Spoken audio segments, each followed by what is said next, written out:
I want to talk to you today about divorce. Let's remember, we said it yesterday. And I want to talk to you today about being unhappy in married life. And I'm going to tell you that most of the time it's your fault. Most of the time. Or somebody's fault. And the reason is very simple. When you are unhappy with yourself, when you aren't happy with who you are, how in the world are you looking or thinking that you're going to be happy with somebody else? If you don't know who you are, if you don't know what you are about, how are you going to offer yourself to somebody else? So what many times happens, and especially with guys, is they get used to mommy. Mommy's making them food. Mommy's doing the laundry. Mommy changes the sheet. Mommy's doing all these things. So what they do is they marry a mommy to take care of them, to continue that service that mommy provides them. Just a little bit more perverted because it's going to be the wives. But then one day you wake up when you're like, 40, 50, 60, 70 years old, and you say, I can't stand this woman. Why? Because you can't really stand yourself. Because at that age you realize all of a sudden, you haven't accomplished anything. And then you're going to you're going to blame the other person. I sacrificed all these things for you. I didn't go to this, I didn't do that, I didn't go overlanding, I didn't go, skydiving, I didn't buy myself a motorcycle, I didn't do all these things, I didn't sit in Yeshiva to learn because of you. And it's not because of her, it's because of you.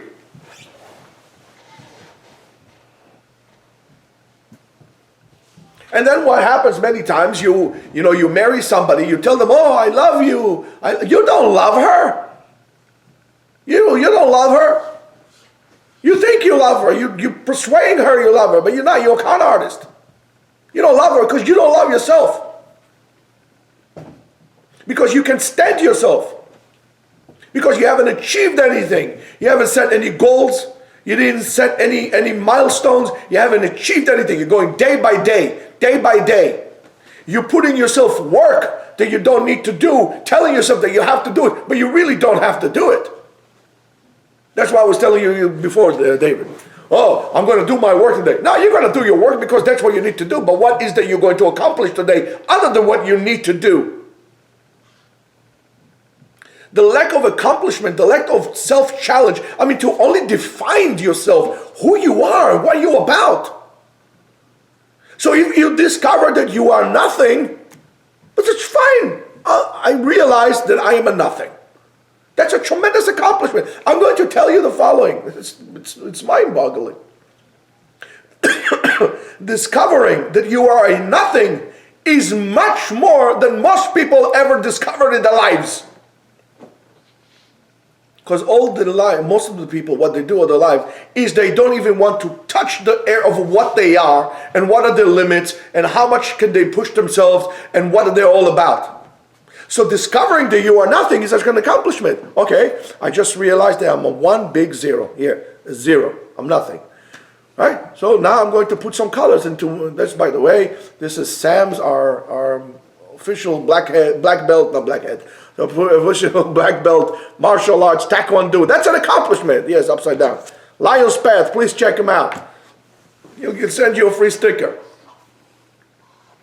If you want stickers, it's a beautiful stuff, David made it, one of our graphic designers here. He made this, beautiful. If you want the sticker, please contact us through this video, and Sam will send you stickers. We're being good boys. But that's only if you decided to do something. That's also an achievement. You decide to do something. So what happens is, if you are nothing, well good, now I can start doing something about it, become something. But you're going to put yourself into work, you're going to load yourself out with work, with all these things, and you think you're doing something, and you're doing absolutely nothing. All you're doing is simply avoiding dealing with yourself, and then you become unhappy, and that's why you go after all these desires that we have. I'm going to tell you the following. This morning I had something, it was pretty plain. And I said, you know what? I like it that it's plain. I like it that there's no flavor in it. And I understood what Chachamim said. But Chazal told us that you should eat dry bread and drink a little. I understood that today. I had an epiphany. Because it doesn't really make a difference, I'm going to tell you. That's why I like the military. I think it gives you some kind of like, of course, if you choose to do something with it. Because when you go to battle, and or you're in a mission, you don't care about the food. Oh, I'm sorry, if it's not a 3-star Michelin gourmet meal, I'm not eating. No, you understand that you need to eat, and the reason why you need to eat is to give nourishments to your body. So I'm going to tell you, and it's not that I don't enjoy good food, don't get me wrong, I enjoy good food. But I don't put such importance on good food. I put more importance on what I'm getting into my body and who made it for me. For me, the intent of somebody making it to me because they love me or they care about me is more important if the food is tasty or not tasty. But when you have nothing in your life, then you want all these things because now you need something. So you want those good flavors, and you want this, and I don't like this, and I don't like that, and I don't like this, and I don't like that. You don't like this, it's not a problem. Huh? I'm going to send you out to the desert for a week without food. You're going to come and you're going to eat rocks. For all you care, if you're starving, you're going to eat dry manure if you have to. So when you're busy with a task, when there is a mission in front of you, when you're in a battlefield, you don't care about this kind or that kind. So therefore, when we become a society that is a missionless society, there's no mission, and the whole matrix is to make you busy, not to think about what it is that you want to achieve with your life. Believe me, it is all about making you a non-achiever, because people who achieve are people who think, and they don't want you to think. And you need to think. You need to think about what you're going to do with your life, what are you worth, what are you capable of doing, and what you are not willing to do. So society is going to throw all these pleasures at you, so you won't think. When you're in a battlefield, you don't think about sex. You think about your fellow person next to you to try to help him and help yourself to make it alive, to accomplish the mission. Chazal told us this also. Our sages told us, right, that boredom brings this kind of behavior. And we are a society that is an extremely explosive sexual society, and that is, as far as I'm concerned, 100% because we are a society with no goals. Our goals is to have no goals. So you cannot get married until you start to get to know yourself. What are you going to offer somebody? A lie? And a hologram? What do you think women, had enough from their husbands? Because they realized that the man that they thought is a man is basically a non-achiever. He doesn't accomplish anything. He didn't do anything. He didn't dare anything. He's not a man. For crying out, he cannot even fix a light bulb. Yes, you need to man up. Do you know how to fix anything? Do you know how to build anything? Do you have calluses on your hands? Do you say something and then you stick to it? Do you say something and you stick to what you said you're going to do? And the biggest problem is, and we continue like this, and that's why I said to you, procrastination is a disease. Procrastination is worse than STDs. It will kill you. It will make your life not worthy. You become a zombie from procrastination. And that's the bottom line. So when people get married like that, without them exploring themselves, why are you rushing to get married? I mean, is that like some kind of Is there some kind of like a limit that you have to get married by this age or that age? That's so irresponsible to say. Where's the other sticker? Whoever says that is irresponsible. Yes, at the time of the Gemara, that was important to get married at 18. But don't forget, those people had to go to work and do things because nobody will do it for them. Today, everybody's doing something for you. You have no business getting married so early. You're a con artist. You're fooling somebody. Thinking that you're a man and you're not a man. You're a shadow of a man.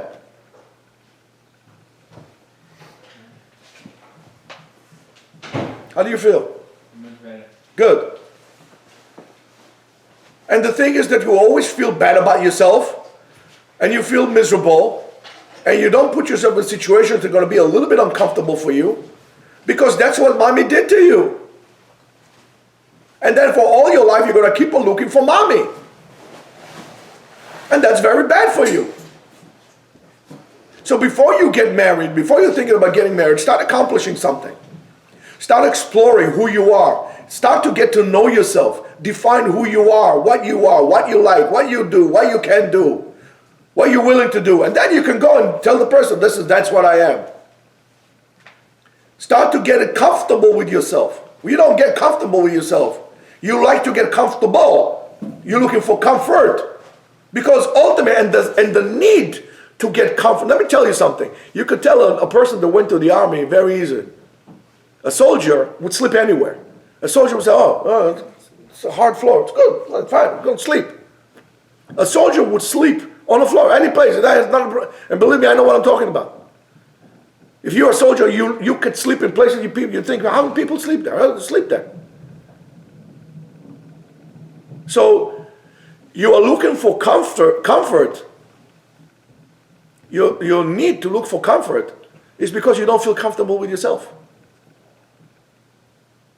You need to understand. So start getting comfortable with yourself. And how are you going to get comfortable with yourself? Start exploring who in the world are you. And you need to define yourself according to yourself, not according to what mommy told you. Because if you're going to listen to mommy's going to tell you you're the smartest, you're the most good-looking person, you're the most talented person. And the truth of the matter is you're not. You're not. And the reason why you're not, because you never define yourself to be one. If mommy was right, how come you're so miserable? So start defining who you are. Challenge yourself. Get rid of the need for comfort. And if you have to, learn to get comfortable with yourself. In order to do so, you need to find out who you are. Don't even dare to go on a date before you really challenge who you are. Push yourself to accomplish, to achieve things. That's why it is important to set yourself daily tasks that you need to accomplish beyond what you need to do in terms of going to work, putting tefillin on, learning, and so on and so forth. Beyond that, new things every single day. Every single day should be a day of achievement, of accomplishing.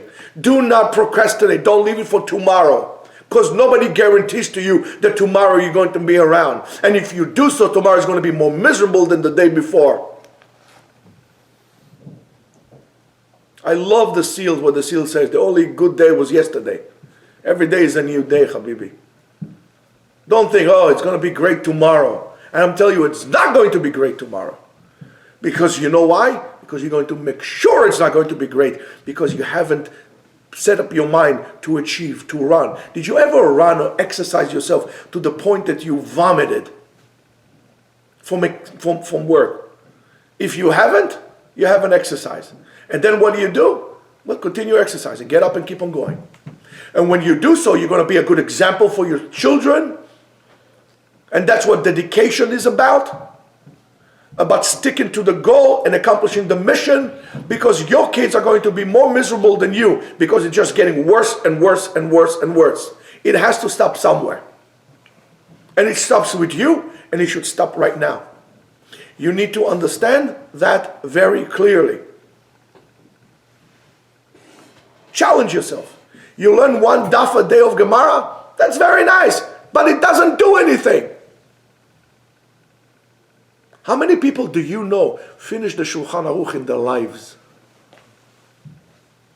I'll tell you, very few.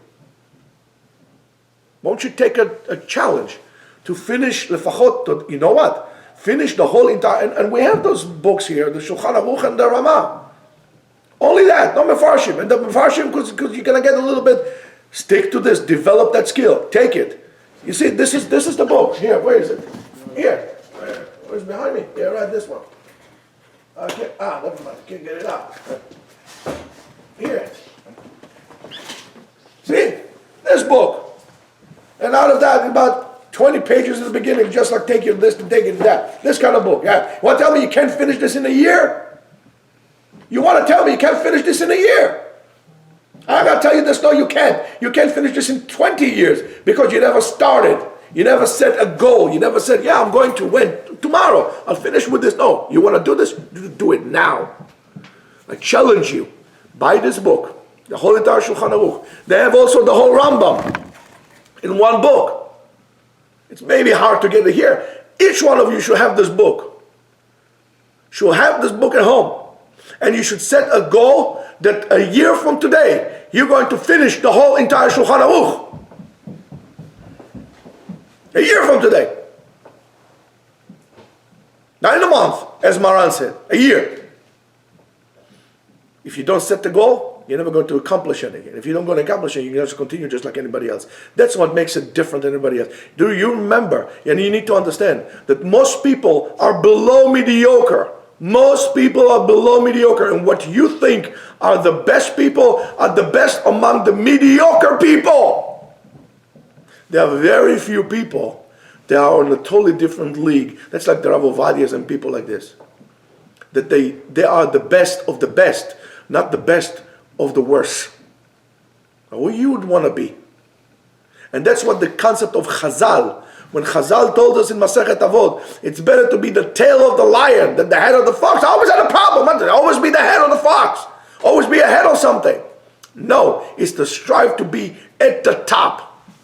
I would rather be at the bottom of the let's say of the tier of a special ops unit, the Navy SEALs or Delta Force, than to be the top guy in a guy that seeks comfort all the time.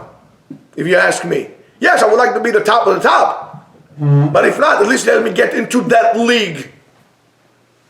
It's amazing to me how people used to think, and I used to, this guy, he was a quarterback. I said, yeah, when? In high school. Okay, so what? I could play any position in sports it was in high school, so what? Okay, it was a quarterback in high school.